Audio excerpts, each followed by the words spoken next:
Hello বন্ধুরা, সবাইকে welcome জানিয়ে আবারও আজকে একটি নতুন ভিডিও নিয়ে হাজির হয়ে গেলাম। আজকের ভিডিওটিতে আমি আপনাদের জন্য ভীষণই সহজে তৈরি হয়ে যাওয়া এবং ভীষণই হেলদি একটি রেসিপি নিয়ে চলে এসেছি। আজকে আমি আপনাদের জন্য চিকেন স্যালাডের রেসিপি নিয়ে চলে এসেছি। এই চিকেন স্যালাডের রেসিপিটিকে আপনারা শুধু স্যালাড হিসেবে না খেয়ে এটা দিয়ে আপনারা আপনাদের ব্রেকফাস্ট বা লাঞ্চ সেরে নিতে পারেন। এই স্যালাডটি যেরকম শরীরে প্রোটিনের চাহিদাকে পূরণ করতে সাহায্য করে, সেরকম এর মধ্যে বেশ কিছু টাটকা সবজি থাকার জন্য এটা ভিটামিনে পরিপূর্ণ। তাহলে বন্ধুরা চলুন আর কথা না বাড়িয়ে ঝটপট দেখে নিই আজকের এই চিকেন স্যালাডের দারুণ টেস্টি রেসিপিটি। চিকেন স্যালাড বানানোর জন্য প্রথমে গ্যাসে একটি কড়াই বসিয়ে দিয়ে এতে বেশ খানিকটা জল দিয়ে দিয়েছি।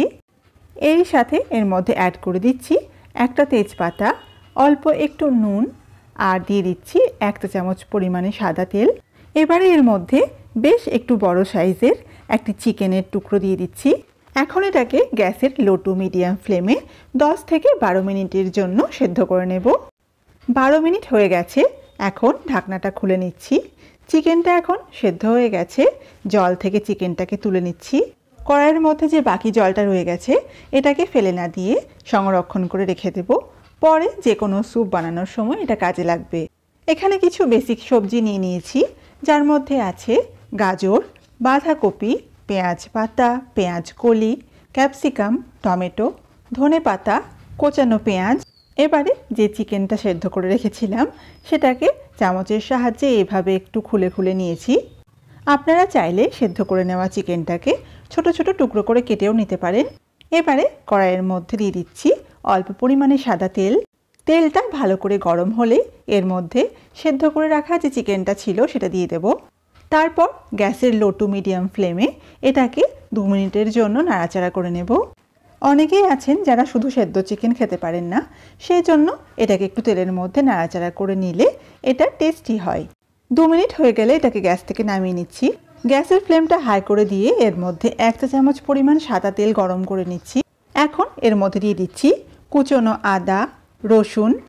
আর এই রান্নাটা যে শুধু সাদা তেলেই করতে হবে এমনটা নয়, আপনারা চাইলে এটাকে বাটার দিয়েও করতে পারেন, আবার এটাকে সর্ষের তেলেও করা যেতে পারে। এতে দিয়ে দিচ্ছি কোচানো পেঁয়াজ।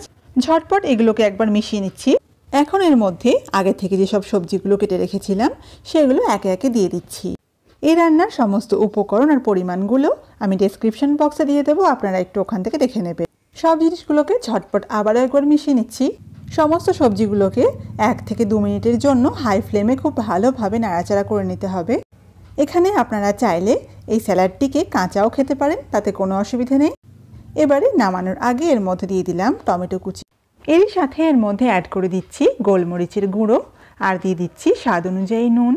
গোলমরিচ শরীরের পক্ষে ভীষণই ভালো, আর এখন যেহেতু শীতকাল চলছে এই সময় সর্দি কাশি তো লেগেই আছে, সেই জন্য এই সময় একটু করে গোলমরিচ খাওয়া শরীরের পক্ষে খুবই ভালো। 2 মিনিট পর সব কিছুকে ভালোভাবে মিশিয়ে গ্যাস অফ করে দিচ্ছি। এবারে একটি পাত্রের মধ্যে নিয়ে নিচ্ছি বেশ খানিকটা extra virgin olive oil. Olive oil যেহেতু ভীষণই হেলদি একটা অপশন, সেই জন্য এটা আমি এখানে নিয়েছি। তবে হাতের কাছে অলিভ অয়েল না থাকলে সর্ষের তেলও এখানে অল্প পরিমাণে দেওয়া যেতে পারে। এবারে এর মধ্যে দিয়ে দিলাম অল্প পরিমাণে নুন, তার সাথে দিয়ে দিলাম গোলমরিচের গুঁড়ো, দিয়ে দিচ্ছি কুচিয়ে রাখা রসুন আর দিয়ে দিচ্ছি টাটকা পাতিলেবুর রস।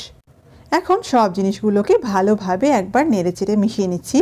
এবারে একটি বড় পাত্রের মধ্যে আগে থেকে যে সবজিগুলো স্টির ফ্রাই করে রেখেছিলাম সেগুলো নিয়ে নিলাম। ওপর থেকে দিয়ে দিলাম ভেজে রাখা শ্রেডেড চিকেনগুলো। এরই সাথে এর মধ্যে অ্যাড করে দিচ্ছি ভিজিয়ে খোসা ছাড়িয়ে নেওয়া চিনেবাদাম। এই স্যালাডটা যেহেতু শরীরে প্রোটিনের চাহিদাকে পূর্ণ করে, সেই জন্য এর মধ্যে দিয়ে দিচ্ছি আগে থেকে ভিজিয়ে সেদ্ধ করে নেওয়া ছোলা। স্যালাডটাকে একটু ক্রাঞ্চি করার জন্য সব সবজিগুলো থেকে একটু করে বাঁচিয়ে রেখেছিলাম, সেগুলো এখন এর মধ্যে অ্যাড করে দিচ্ছি। পেঁয়াজ, শসা, গাজর, টমেটো, ক্যাপসিকাম এই সবগুলো এর মধ্যে একটু একটু করে দিয়ে দিলাম। এই চিকেন স্যালাডটা আপনারা আপনাদের বাচ্চাদেরও অনায়াসে দিতে পারেন। অনেক সময় বাচ্চারা সব কিছু খেতে চায় না, সেই জন্য এখানে ঝালের পরিমাণটা একটু কম করে দিয়ে বাচ্চাদেরকে এটা দেবেন, তারা অনায়াসে এটাকে খেয়ে ফেলবে। এখন এর মধ্যে দিয়ে দিলাম যে আগে থেকে অলিভ অয়েল দিয়ে মিশ্রণটা তৈরি করে রেখেছিলাম সেইটা। এবারে সব কিছুকে ঝটপট করে একবার মিশিয়ে নেব। এর স্বাদটাকে আরেকটু বাড়িয়ে নেওয়ার জন্য দিয়ে দিচ্ছি আরও খানিকটা লেবুর রস আমি এখন যে স্টেপটা করছি সেটা পুরোপুরি অপশনাল, এটা আমার খুব ভালো লাগে, সেই জন্য আমি এর মধ্যে একটু ম্যাজিক মশলা দিয়ে দিচ্ছি। আমার এই ধরনের স্যালাড বা নুডলসের মধ্যে একটু করে ম্যাজিক মশলা দিলে খেতে বেশ ভালো লাগে। আপনারা কারা কারা আছেন যারা ম্যাজিক মশলা ছড়িয়ে খাবার খেতে ভালোবাসেন, সেটাও কমেন্ট করে জানাতে একদম ভুলবেন না। সব কিছুকে ভালোভাবে একবার মিশিয়ে নিলাম, আর সব শেষে এর মধ্যে কিছু ড্রাই রোস্ট করে রাখা সিডস দিয়ে দিচ্ছি। এই সিডসগুলোর মধ্যে ছিল তিল, তিসি, সূর্যমুখীর বীজ আর ছিল কুমড়োর বীজ। এখন চিকেন স্যালাড খাওয়ার জন্য একদম রেডি হয়ে গেছে। তাহলে বন্ধুরা, অন্য দিনের মতো আমার আজকের এই সিম্পল ভিডিওটি ভালো লেগে থাকলে অবশ্যই ভিডিওটিকে লাইক, শেয়ার, কমেন্ট করতে ভুলবেন না।